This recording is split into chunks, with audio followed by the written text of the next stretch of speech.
Police officer humiliated black governor, and what happens next is shocking. Welcome to today's story. Before we begin, don't forget to subscribe to the channel so you won't miss the next exciting stories.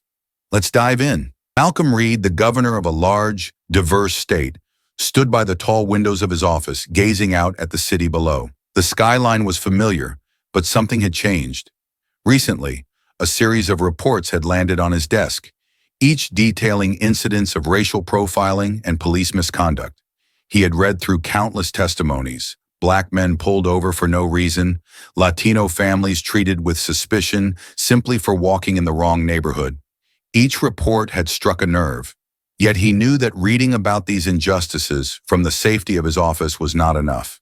He needed to see it for himself, to feel the weight of those daily struggles, and to understand the fear that so many of his constituents lived with. "Governor, are you sure about this?" Rachel Moore, his chief of staff, asked from across the room. She stood with a tablet in hand, the concerned look on her face mirroring the unease in her voice. "There are other ways to address this problem. You don't have to put yourself in danger." Malcolm turned, his expression firm but calm. "Rachel, I can't sit behind a desk and keep issuing statements that get buried in bureaucracy. Change doesn't come from numbers on a page. It comes from experience. I need to know what it's like. If I don't do this, I'll never understand the full reality." Rachel sighed, knowing he had made up his mind. The plan was simple but daring. Malcolm would spend a day disguised as an ordinary black man, driving through neighborhoods notorious for racial profiling. He would experience the system he wanted to change from the inside, gathering the first-hand proof that statistics could never fully convey. Only his closest security officials knew the plan. They would monitor him from a distance, but intervene only if necessary. In the weeks leading up to the day of the operation, Malcolm's plan was meticulously developed. The disguise had to be perfect. He couldn't risk being recognized. A worn-out baseball cap, faded jeans, and a beat-up sedan would help him blend in with the thousands of ordinary men and women who were stopped every day simply because of how they looked. His security team, led by veteran agent Chris Daniels, voiced their concerns repeatedly. Chris had been in charge of Malcolm's safety for years, and this was the first time he had ever questioned a direct order. "Sir, you're the governor. This could backfire in a million ways. If something goes wrong, you know what's at stake. Are you prepared for that?" "I am," Malcolm replied without hesitation. He had spent his entire political career fighting for equality and justice, but now it was personal. He was tired of watching from the sidelines. He needed to be in the thick of it. As the final day approached, Rachel spent hours combing through legal briefs, ensuring that Malcolm's actions wouldn't jeopardize his position. She hated the idea, but understood the necessity behind it. "This isn't just about politics anymore, is it?" she asked late one night, the two of them alone in the office. Malcolm shook his head. "It's about people. Real people. And if I can't fight for them in the way they need, then I shouldn't be in this office." The morning of the undercover mission arrived with an eerie calm. Malcolm dressed in his disguise: old jeans, a jacket that had seen better days, and a cap pulled low over his eyes. He looked nothing like the polished governor who addressed the public on television. He looked like any other man on the street, and that was exactly the point. His security team was parked several blocks away in an unmarked van, monitoring the situation through surveillance cameras hidden in his car and on his person. Chris's voice crackled through the earpiece as Malcolm started the engine. "We've got you covered, Governor. We're watching everything. If anything goes wrong, we'll pull you out." "Let's hope it doesn't come to that," Malcolm replied, pulling the sedan onto the main road. The city was bustling with its usual morning traffic, but Malcolm's heart raced as he approached the first neighborhood on his list. A district known for its heavy police presence and frequent stops of black and Latino drivers. The streets here were lined with old brick buildings, and Malcolm could feel the tension in the air even from inside his car. His palms were sweaty as he gripped the steering wheel, every instinct telling him that something was about to happen. As he crossed into the neighborhood, his eyes flicked to the rearview mirror. Within minutes, a police cruiser pulled in behind him, its lights flashing red and blue. His heart pounded in his chest. This was it, the moment he had been waiting for, but also the one he had been dreading. "Stay calm," Chris's voice said in his ear, But Malcolm didn't need the reminder. He had rehearsed this moment in his mind 100 times, but now that it was happening, the reality was far more intense. The police cruiser stayed close as Malcolm pulled over to the side of the road. He turned off the engine, keeping his hands visible on the steering wheel, just as he had been taught. Every movement was deliberate, careful. He knew that one wrong move could escalate the situation. "License and registration," a voice barked from outside the car. Malcolm looked up. The officer was standing by the driver's side window, his hand resting on the handle of his holstered weapon. The officer's eyes were cold, and Malcolm could feel the weight of suspicion in his gaze. This wasn't just a routine stop. This was something more. Without saying a word, Malcolm handed over his documents. The officer took them and stepped back to run his information. But Malcolm knew this stop wasn't about the papers he had just handed over. It was about something deeper, something far more insidious. "Here we go," Malcolm muttered under his breath, watching the officer in the side mirror. The moment of truth had arrived, and he was about to experience firsthand the injustice he had been fighting against for years. Malcolm sat still, his heart racing as the police officer reviewed his documents. He had been in high-stress situations before, political debates, protests, even threats against his life. But this was different. This was raw, personal. The patrol car's lights flashed rhythmically, casting red and blue hues over the scene, while Malcolm's mind raced through every possible outcome. He glanced in the rearview mirror. The officer was returning, a hardened look in his eyes, his hand still resting casually on his belt.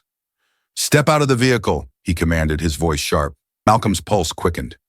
This wasn't standard procedure. He knew the drill from years of reviewing law enforcement protocols.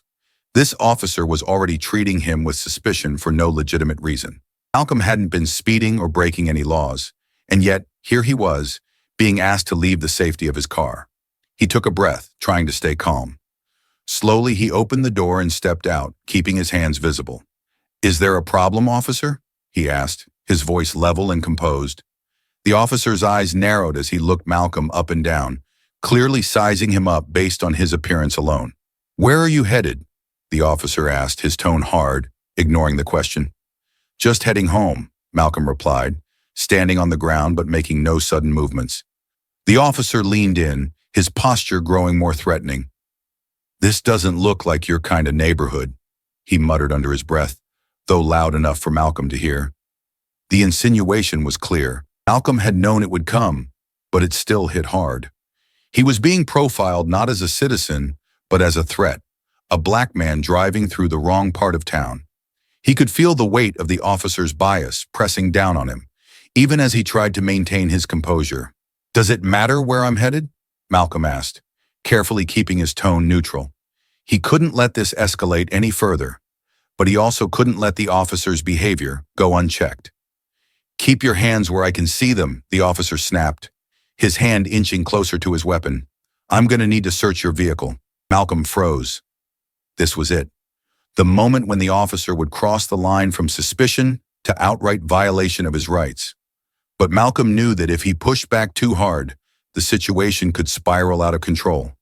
He had heard stories like this so many times. Black men and women stopped for no reason, subjected to searches and interrogations without cause. He took another breath. "Officer, unless you have probable cause, I'm going to have to decline that search." The officer's eyes narrowed further, and Malcolm could see the shift in his posture. The tension in the air thickened, and for the first time, Malcolm felt the very real danger of the situation. As the officer stepped back, visibly irritated, Malcolm noticed something out of the corner of his eye. People were starting to gather. A small group of bystanders had stopped on the sidewalk, some with their phones out, recording the encounter. He could hear snippets of conversations, people questioning why the police were giving him such a hard time, wondering if this was yet another case of racial profiling. Malcolm's stomach tightened. He hadn't intended for this to become a public spectacle, but it was too late to stop it now. The officer, Sergeant Jack Turner, seemed to notice the growing attention as well, and his frustration only deepened. "Step away from the vehicle," Turner ordered again. This time his hand fully rested on his holstered gun. His eyes flicked to the crowd, clearly aware that this was turning into something far bigger than a simple traffic stop. Malcolm hesitated, weighing his options. He could reveal his true identity and put an end to this right now. But that wasn't the point of the mission. He needed to see this through, to experience the same treatment so many others did. The officer's patience was wearing thin. I said, "Step away from the vehicle." With a silent nod, Malcolm complied, stepping a few feet away from the car. He could feel the tension building, not just in the officer's stance, but in the murmurs of the crowd. This was no longer just an isolated incident. It was turning into a public confrontation. Sergeant Turner's frustration was palpable. He was a veteran of the force, used to relying on his instincts, and something about this man didn't sit right with him. The neighborhood was known for trouble, and this guy didn't fit. His gut told him there was more to the story, and he wasn't about to let it go. Turner leaned closer, his voice low and threatening. "You got something to hide? Maybe drugs? Weapons?" Malcolm stood his ground, his pulse quickening. "No, officer. I just want to get home safely." Turner sneered. "Men like you don't usually drive around here unless they're looking for trouble." It was a loaded statement, and Malcolm knew it. He had been warned about this exact kind of behavior in the community meetings he'd held. So many black men had told him about how they were stopped, questioned, and treated as suspects just for existing in the wrong place. Now he was living it firsthand. Turner's frustration turned to anger as the crowd continued to grow, their phones raised, recording every moment. The attention only fueled his need to assert control. "Step back to the curb," Turner ordered, now visibly agitated. His posture was more aggressive, and Malcolm could sense that things were rapidly spiraling out of control. The crowd murmured louder, sensing the tension. Some were shouting at the officer, asking why Malcolm was being harassed. Turner's jaw clenched, and he turned to the bystanders. "Back off," he yelled, his voice echoing across the street. But the crowd didn't budge. They weren't going anywhere. Malcolm knew he had a choice. He could let this continue, hoping the officer would back down, or he could reveal his identity and end it. But revealing who he was could destroy the integrity of his mission. It would turn the situation from an example of systemic bias into a political scandal. He needed to see how far this would go. "Is there a reason you're stopping me, officer?" Malcolm asked again, his voice calm but firm. Turner's eyes flashed with anger. He stepped closer, his voice dropping to a near whisper. "I don't need a reason. Something about you doesn't sit right." Malcolm felt the weight of the moment pressing down on him. This wasn't just about him anymore. It was about every black man and woman who had been in this same situation. He couldn't afford to back down, but he also knew the stakes were higher than ever. Before he could respond, Turner took another step forward. "You think you can just talk your way out of this? I can make this a lot worse for you." The crowd, now fully engaged, began to shout and protest. Malcolm's mind raced. This was exactly the kind of injustice he had been fighting against, but now he was at the center of it. "Officer, I've done nothing wrong," Malcolm said, his voice steady. "And I have rights, just like anyone else." Turner's frustration boiled over, his hand tightening on his belt. "You want to do this in front of all these cameras?" he hissed, his eyes darting to the crowd, which was now filming every second of the encounter. Malcolm knew the moment had come. He couldn't let this go any further. He had seen enough to know the truth of the situation, and now it was time to act. "Officer," Malcolm began, his voice rising just enough for the crowd to hear. "My name is Malcolm Reed. I'm the governor of this state." The words hung in the air, heavy with significance. Turner's eyes widened in shock, his face going pale as he realized the gravity of his mistake. The crowd erupted in gasps and murmurs of disbelief. Some people immediately recognized Malcolm's name, while others raised their phones even higher, capturing every detail. Sergeant Turner took a step back, his hand dropping from his belt. He looked from Malcolm to the crowd and then back again, clearly struggling to comprehend what had just happened. "You're the governor?" Turner stammered, his voice faltering. "Yes," Malcolm replied calmly, standing tall despite the tension in the air. "And I believe this situation has gone far enough." Turner's face flushed red with embarrassment, but it was too late. The crowd was already buzzing with energy, and Malcolm knew that the story was about to explode far beyond this moment. This was just the beginning. By the next morning, the video of the traffic stop had gone viral. Clips of the encounter showing Sergeant Jack Turner pulling over Governor Malcolm Reed flooded social media, the hashtags number Justice for All and number racial profiling now trending across the country. News outlets were scrambling to cover the breaking story, and Malcolm's office was inundated with requests for interviews, while his social media accounts overflowed with support and outrage. Malcolm sat in his office, his phone buzzing with constant notifications, but he ignored them. He had just finished a call with Rachel, who had updated him on the public reaction. The protests were already beginning to form, not just in his state, but across the country. People were demanding action, and it was clear that this single incident had ignited something far bigger than anyone could have anticipated. "Governor, we need to respond," Rachel said urgently, pacing across the room. "The public is looking to you for leadership right now. If we don't take control of the narrative, this could spiral out of our hands." Malcolm nodded, his mind racing. He had anticipated that the undercover mission would expose the reality of racial profiling, but he hadn't expected it to spark a nationwide movement. The pressure was immense, and with protests brewing, he knew that his next move had to be calculated. One misstep could inflame the situation even further. "I know, Rachel," he replied, rubbing his temples, "but I need to be careful. If we're too aggressive, it could push things too far. If we're too passive, we'll be accused of inaction. This isn't just about me anymore. It's about the entire system." Rachel sighed, tapping her tablet as she reviewed the latest headlines. "There's no easy answer here, Governor. The media is already calling this a turning point in the fight against racial injustice. Whatever you decide, the whole country will be watching." Meanwhile, the fallout for Sergeant Jack Turner had already begun. Within hours of the video going viral, Turner had been placed on administrative leave. His face had been plastered across every news outlet in the state, and the weight of the public's outrage was bearing down on him like a tidal wave.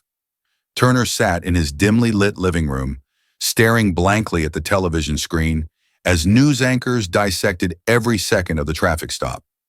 His phone buzzed with messages, some from colleagues offering words of support, others from people he didn't know, condemning him as the embodiment of systemic racism in law enforcement. His wife, Linda, sat beside him, her face pale and her hands trembling. "Jack, what are we going to do?" she asked, her voice barely above a whisper. Turner didn't answer. He had been in law enforcement for over 20 years, and in all that time, he had never once considered that his actions might be contributing to a larger problem. He had always prided himself on following his instincts, doing what he thought was right. But now, as the world seemed to turn against him, he found himself questioning everything he had once believed. "I don't know," he finally muttered, his voice hollow. "I never thought it would come to this." Linda placed a hand on his arm, her eyes filled with worry. "Maybe we can talk to the press. Explain your side of things." Turner shook his head. "No one's going to listen to me right now. I've already been judged. They've made up their minds." As the night wore on, Turner found himself replaying the events of the traffic stop in his mind over and over. He had been certain Malcolm Reed was just another suspicious figure, someone who didn't belong in that neighborhood. But now, he couldn't shake the feeling that he had been wrong. Not just about Malcolm, but about everything. The next day, Malcolm held an emergency meeting with his top advisors to discuss the path forward. The protests had grown in intensity overnight, with thousands of people taking to the streets, demanding justice and reform. The city was on edge, and Malcolm knew that time was running out for him to take decisive action. Rachel, Chris, and several other key members of Malcolm's team gathered in the conference room, the air thick with tension. "Governor, the protests are getting larger by the hour," Rachel said, showing him live footage from the streets. "People are waiting for you to speak. They want to know what you're going to do about this." Malcolm leaned back in his chair, his mind racing. He had spent years fighting for racial equality, but this was different. This was a moment that could define his entire political career and the future of his state. "We need to be strategic," he said finally. "I don't want to make this just about me. We need to address the larger issue, the systemic racism that has been allowed to fester for too long." Chris, who had been quiet until now, spoke up. "Governor, this is your chance to push for real reform. The people are behind you. If we move now, we can change the entire structure of law enforcement in this state. Malcolm nodded slowly. That's exactly what I intend to do, but we need to be careful. This can't just be a reaction to the protests. It has to be a plan that will make a lasting difference. Rachel set her tablet down, her eyes locked on Malcolm's. What are you thinking? Malcolm stood, walking to the window and looking out at the city below. The protests were visible in the distance, a sea of people holding signs and chanting for justice. We need to reform the police department from the ground up, he said quietly. We need to implement anti-bias training, community policing initiatives, and oversight to ensure that racial profiling ends.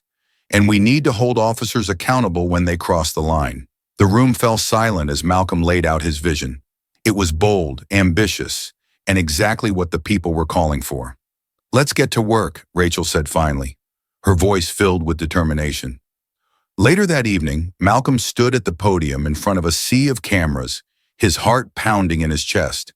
The nation was watching. His speech would be broadcast live across every major news network, and the eyes of millions of people were on him. He took a deep breath, glancing at the reporters in the front row.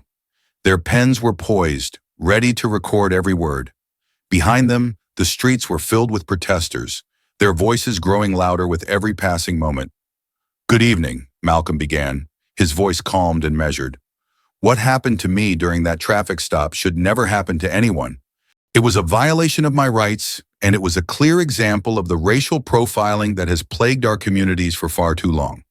The crowd outside the gates fell silent, hanging on every word. But this is not just about one incident. It's about a system that has allowed these kinds of abuses to continue unchecked. For years, we have heard the voices of our citizens, Black, Latino, and others, crying out for justice, for equality. And for too long, those voices have been ignored. Malcolm paused, the weight of his words pressing down on him. Today, I am announcing a comprehensive review of all policing practices in our state.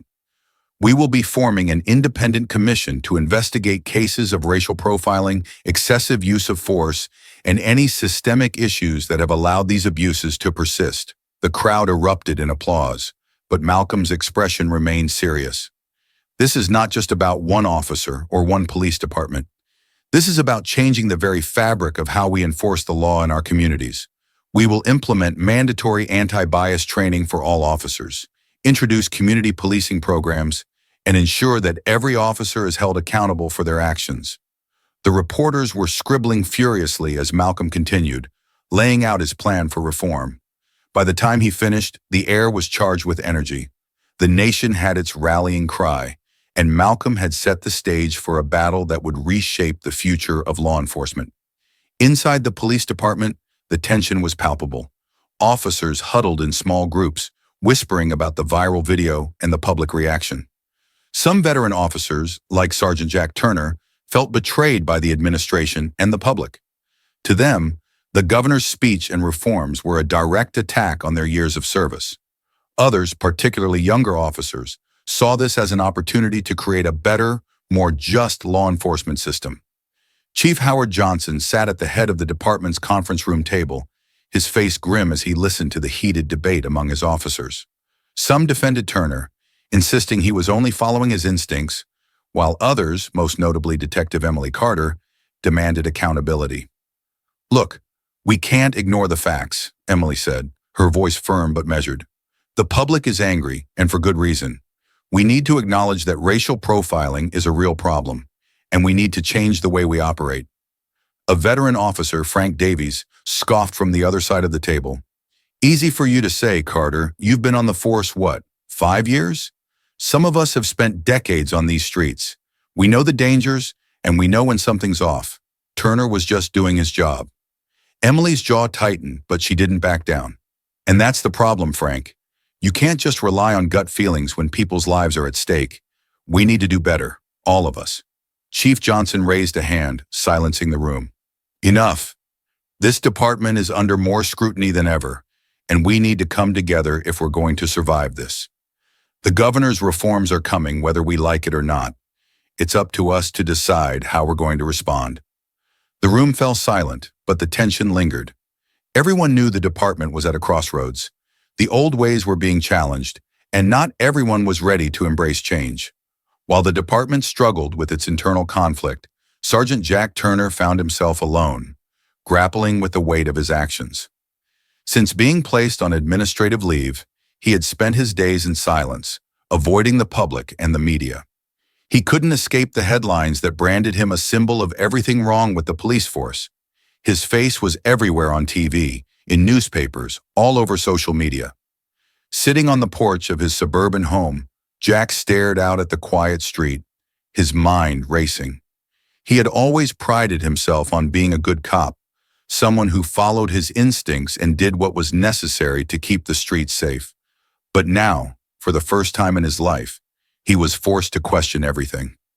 Linda, his wife, stepped out onto the porch, carrying 2 cups of coffee. She sat down beside him, her expression a mix of worry and frustration. "You're not the only one going through this, Jack," she said softly, handing him a cup. "Our whole family is being dragged through the mud because of this. The kids can't even go to school without hearing about it." Jack sighed, rubbing his temples. "I know I screwed up, but it's more than that, Linda. I keep thinking about that day. I was so sure. I didn't even stop to consider that might be wrong, that maybe I've been wrong about a lot of things." Linda placed a hand on his arm. "You're not a bad person, Jack, but maybe it's time to listen. To really listen." Jack nodded, his mind clouded with regret and confusion. The words of Malcolm Reed echoed in his head, reminding him that the issue wasn't just about him, but about the entire system. And for the first time, Jack was beginning to see that maybe, just maybe, the system was broken. As public pressure for reform grew, so did the resistance from within the system. Malcolm Reed, despite his bold announcements and widespread public support, was facing backlash from law enforcement unions, political rivals, and powerful interest groups that had a vested interest in maintaining the status quo. In the halls of the state capitol, Malcolm's advisors were growing increasingly concerned. Rachel Moore, his chief of staff, was in constant battle mode, fending off attacks from every angle. "Governor, the police unions are threatening a walkout if we push these reforms too quickly," she said one evening, her voice strained with exhaustion. "And your political opponents are using this as an opportunity to paint you as anti-law enforcement." Malcolm rubbed his forehead, feeling the weight of the situation pressing down on him. "We can't back down, Rachel. If we give in now, we'll lose all credibility. The public wants real change, and they're counting on us to deliver it." "I know," Rachel replied, her voice softening. "But we need to be strategic. If we push too hard, too fast, we could lose everything." Malcolm stood and walked to the window, staring out at the city below. He had always known that this fight wouldn't be easy, but the resistance was stronger than he had anticipated. "This isn't just about reforming a police department," he said quietly. "It's about changing a culture that's been ingrained for generations, and that's not going to happen overnight." Rachel nodded, understanding the enormity of the task ahead. "So what's our next move?" Malcolm turned back to her, his expression resolute. "We keep pushing, but we need to build alliances. We need to show the public that this isn't about weakening law enforcement. It's about making it stronger, more just. And that means bringing people like Turner on board." Malcolm's decision to reach out to Jack Turner came as a surprise to many, including Turner himself. When the call came, Turner was hesitant to accept the invitation. The idea of sitting down with the man he had wronged was daunting, but deep down, he knew it was an opportunity he couldn't ignore. A week later, Turner found himself sitting in a small conference room at the governor's mansion, his hands clenched tightly in his lap. Across from him sat Malcolm Reed, the man whose life he had disrupted in a way that had far-reaching consequences. "Thank you for coming, Sergeant," Malcolm began, his voice calm but firm. "I'm not here to rehash what happened. We both know the facts. What I want to talk about is how we move forward." Turner shifted uncomfortably in his seat. "Governor, I didn't know it was you that day. If I had, things would have been different." Malcolm nodded, his expression unreadable. "I know, but that's the problem, isn't it? If there had been any other black man that day, things might have gone exactly the same way. That's why we're here." Turner looked down, his mind swirling with guilt and shame. "I've been thinking about that a lot. I was wrong, Governor. I let my biases get the better of me. I didn't even realize. That's why I asked you here, Malcolm interrupted gently. We're implementing major reforms to address systemic racism in law enforcement, but we can't do it without people like you. People who are willing to acknowledge their mistakes and help rebuild the system from the inside. Turner's eyes widened in surprise. You may want me to help? Malcolm leaned forward, his voice steady. I believe in second chances, Sergeant. This isn't just about you. It's about showing the public that change is possible, even for those who have been part of the problem. So, what do you say? Are you ready to be part of the solution? For the first time in days, Turner felt a flicker of hope. He had been spiraling, unsure of how to make amends. But now he had a path forward. I'm in, Governor, he said quietly. I want to make things right. Turner's journey toward redemption was anything but easy. The day after his meeting with Malcolm, he reported back to the police department for the first time since the incident. His return was met with a mix of suspicion and outright hostility. Many of his fellow officers viewed him as a traitor for aligning himself with the governor's reforms, while others saw him as a symbol of everything they were trying to move away from. But Turner was determined to prove that he had changed.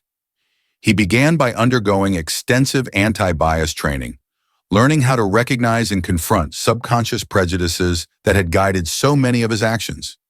He volunteered to speak at community meetings, sharing his experience and listening to the concerns of people who had been affected by police misconduct. It wasn't easy. At every turn, Turner was met with skepticism, both from the public and from his colleagues. But slowly, over time, people began to see that he was sincere in his efforts to change. One of his most significant moments came during a particularly tense situation in a predominantly black neighborhood.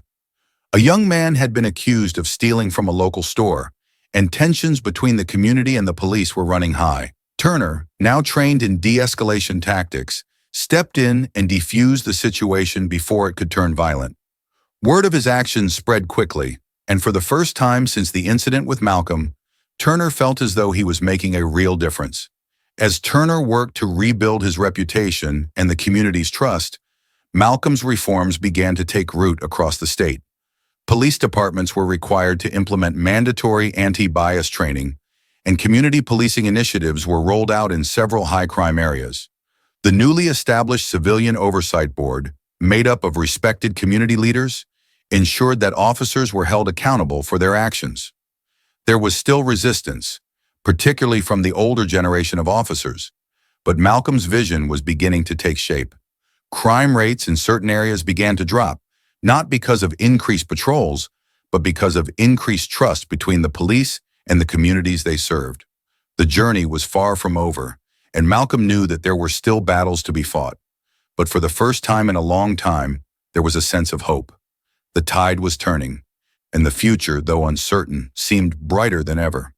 The reforms Malcolm Reed had pushed through were starting to show positive effects, but not everyone in the police force or the public had embraced them. Tensions remained high, and the division between officers who supported change and those who clung to old methods was palpable. One night, a call came into the precinct about a suspected break-in at a corner store in one of the city's most volatile neighborhoods. The suspect, a young black man, had been wrongfully accused by a panicked shop owner. The situation was rapidly escalating, with police officers on the scene surrounding the man, guns drawn. The crowd that had gathered began shouting at the officers, demanding that they back off, and the air was thick with the tension of a situation that could explode at any moment. Jack Turner, who had been working on community outreach efforts since his return, heard the call over the radio. His instincts kicked in, and he rushed to the scene, hoping to de-escalate before things got out of hand. When he arrived, he saw what he had feared. The officers on the scene were veterans, resistant to Malcolm's reforms. Their approach was aggressive, and the young man being accused was visibly terrified, his hands raised in the air, pleading for someone to listen. The crowd was becoming more vocal, and it was clear that the situation could quickly spiral into violence. "Stand down," Turner called to the officers as he approached, his voice steady but firm. "We don't need to escalate this." The lead officer, a grizzled veteran named Sergeant Bill Randall, glared at him. "What are you doing here, Turner? You're not in charge. This guy's got a record. He's trouble. We need to bring him in. Turner stood his ground. You don't know that. He hasn't done anything. We need to listen before we act, Randall scoffed. You've been drinking too much of the governor's Kool-Aid. This is how things get done out here. You want to get yourself killed trying to be a hero? The crowd's shouting grew louder, and Turner knew they were running out of time. He turned to the young man, his voice calm and measured. What's your name? Marcus, the young man replied, his voice shaky. I didn't do anything. I was just walking home. Turner nodded. I believe you, Marcus. Let's get this sorted out. He then turned back to the officers. Let's get the facts straight before we do anything we can't take back. Randall was about to argue, but the presence of the crowd, many of whom had their phones out recording the incident, seemed to give him pause. Turner stepped closer to the young man, lowering his voice. I know this is scary, Marcus, but I need you to stay calm. We're going to figure this out. Turner's calm approach began to work. The tension in the air started to dissipate, and Randall, realizing that the situation was being closely monitored by the crowd and possibly live-streamed, reluctantly backed off. Within minutes, the store owner emerged from the building, admitting that the young man hadn't done anything wrong. The officers lowered their weapons, and the crowd, though still cautious, began to relax. Turner breathed a sigh of relief, knowing how close they had come to disaster. Word of Turner's actions spread quickly through the community. This was a small victory, but it signaled a shift, a moment when the reforms Malcolm had fought for were beginning to take hold, even in the most difficult circumstances. The media was quick to pick up on the story. Turner's calm, de-escalating presence was lauded as a key example of how policing could and should be done. News outlets ran segments on his handling of the situation, drawing comparisons between his actions during the traffic stop with Governor Reed and the person he had become. Malcolm watched the news coverage from his office, a sense of cautious optimism settling over him. This was what he had been working toward, a police force that listened, that de-escalated, that protected its citizens rather than threatened them. But he knew this moment was fragile, and the hard work of reform was far from over. Rachel entered his office, carrying a stack of briefing papers. It looks like Turner's actions are being praised across the board, she said with a hint of satisfaction. The public is responding positively. Malcolm nodded. It's a good sign, but we can't rest on this. We need to keep pushing forward, or everything we've gained could be lost. Rachel sat down across from him, her expression turning serious. The police unions are still resisting. They're demanding that we slow down the reforms, and some of the veteran officers are threatening to walk out. Malcolm leaned back in his chair, considering the challenge ahead. We can't afford to slow down. If we lose momentum, we risk falling back into the same patterns that brought us here in the first place. I agree, Rachel said, but we're walking a fine line. We need to keep the public on our side while also making sure we don't push the police force too far into rebellion. Malcolm sighed. This isn't going to be easy, but change never is.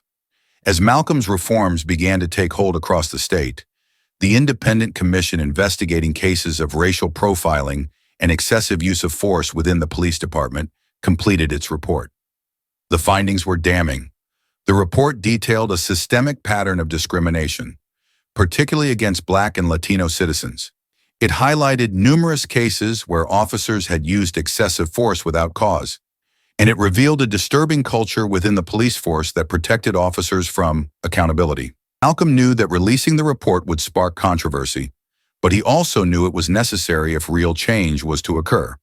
The public deserved to know the truth, and the police force needed to face the reality of its failures. At a press conference the following week, Malcolm stood before the cameras once again, flanked by members of the commission and community leaders. The findings of this report confirm what so many of our citizens have been saying for years, Malcolm said, his voice firm and clear. Racial profiling and excessive force have no place in our society, and they will no longer be tolerated in this state. The crowd of reporters erupted in questions, but Malcolm remained focused. This is not just about punishing individual officers. It's about changing the entire culture of policing. We will continue to implement reforms, and we will hold every officer accountable for their actions. This is about building a police force that protects all citizens equally. The commission's report sent shockwaves through the state, And while many praised Malcolm's transparency and commitment to reform, others, particularly within law enforcement, pushed back harder than ever. In the wake of the report's release, Malcolm organized a series of community meetings to address the findings and discuss the ongoing reforms. At one of these meetings, Jack Turner was invited to give him a chance for him to share his journey and the lessons he had learned. The room was packed with community members, some of whom had been personally affected by police misconduct. The tension was thick as Turner approached the podium. He could feel the eyes of the crowd on him, their skepticism, their anger, their hope. He cleared his throat, his hands gripping the edges of the podium. "I'm not here to make excuses," he began, his voice steady but filled with emotion. "I'm here to admit that I was part of the problem. For too long, I let my own biases and my own assumptions guide my actions. I didn't realize the harm I was causing, but now I do." He paused, letting the weight of his words sink in. "I was wrong, and I'm sorry." The room was silent, but the tension had begun to shift. Turner continued, speaking from the heart about the changes he had undergone since his traffic stop with Governor Reed. He talked about the training he had received, the community meetings he had attended, and the moments that had opened his eyes to the injustices that had been hiding in plain sight. "I know I have a long way to go," he said, "but I'm committed to being part of the solution. And I'm here to tell you that we can make this better, together." By the time he finished, the room was filled with a mix of emotions. Some people were still skeptical, but many had softened toward him. For the first time in a long time, Turner felt as though he was truly making a difference. As the months passed, Malcolm's reforms continued to reshape the police force. Crime rates in the most heavily policed neighborhoods began to decline, not because of increased arrests, but because of the newfound trust between officers and the communities they served. The Oversight Board ensured that every officer was held accountable for their actions, and the department's culture slowly began to shift toward one of transparency and fairness. Veteran officers like Sergeant Bill Randall continued to resist the changes, but they were becoming the minority. Younger officers, inspired by Turner's journey and motivated by the new training programs, began to embrace the idea of community-based policing. Slowly but surely, the lines between law enforcement and the public began to blur. Malcolm, though pleased with the progress, knew that the work was far from over. He continued to push for more comprehensive reforms, determined to ensure that the progress made would be lasting and irreversible. Jack Turner had become an unlikely hero in the fight for reform. His transformation from a symbol of the old guard to a champion of the new system had inspired many, both inside and outside the police force. He took on a new role as a liaison between the police department and the community, working to build bridges where there had once been walls. Turner's relationship with the community was still evolving. There were days when mistrust was palpable, but there were also moments of genuine connection, moments when he knew he was making a difference. One evening, as he walked through the neighborhood he had once patrolled with suspicion, a group of young men approached him. For a brief moment, Turner tensed, unsure of their intentions, but then one of them smiled and extended a hand. "Thanks for what you did the other night," the young man said. "We saw it. We saw you trying to make things right." Turner nodded, feeling the weight of the man's words. "I'm trying," he said simply. And in that moment, he realized that redemption wasn't a destination. It was a journey he was still on, and one that would continue for the rest of his life. As the sun set over the city, casting long shadows across the streets, Malcolm Reed stood at the window of his office, watching the people below. The protests had quieted, the reforms were in motion, and the future, though still uncertain, seemed brighter than it had in years. "We're not there yet," Malcolm whispered to himself, "but we're on the way." He knew there would be more challenges ahead, but for the first time he felt a sense of hope, a belief that, with persistence and courage, real change was possible.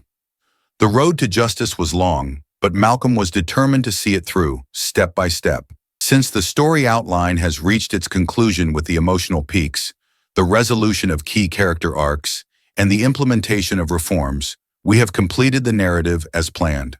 However, if you would like, I can enhance or expand any specific part of the story, add further details to the character development, or refine any section to meet your specific needs. If you want to explore alternative perspectives or focus on different elements like side characters, community impact, or a deeper dive into Jack Turner's journey, feel free to let me know. We can also add additional chapters or develop a new subplot if necessary. How would you like to proceed? As the camera zoomed in on Malcolm Reed, standing on the steps of the Capitol building, he took a deep breath, ready to address the public for what could be the last time in his current fight for reform. The past months had been a whirlwind of change, both painful and hopeful, but the work was far from over. My fellow citizens, Malcolm began, his voice steady and resolute, we have come a long way, but we still have further to go. The changes we've made together are just the beginning. Our fight for justice, equality, and accountability must continue, not just today, but every day. He paused, letting his words settle with the crowd gathered in front of him and the millions watching online. Change isn't easy, he continued, but it is necessary. And each of you plays a role in shaping the future of this city, this state, and this country. The power is in our hands to create a society where every person, regardless of their race or background, is treated with dignity and respect. As the crowd began to clap, Malcolm offered a final smile, one filled with both hope and determination. And if you believe in the vision we are building, I invite you to stay connected with us. Join our movement, be part of the conversation, and help us continue to make a difference. The camera panned slightly, focusing on Malcolm's face as he delivered his closing remarks. Don't forget to subscribe to our channel and turn on notifications so you never miss an update on how we're shaping a more just and equitable future. Your voice matters, and together, we can create lasting change. With that, Malcolm nodded, signaling the end of his speech as the crowd erupted into applause. The camera lingered on the faces of the people, their hope reflected in their cheers and smiles.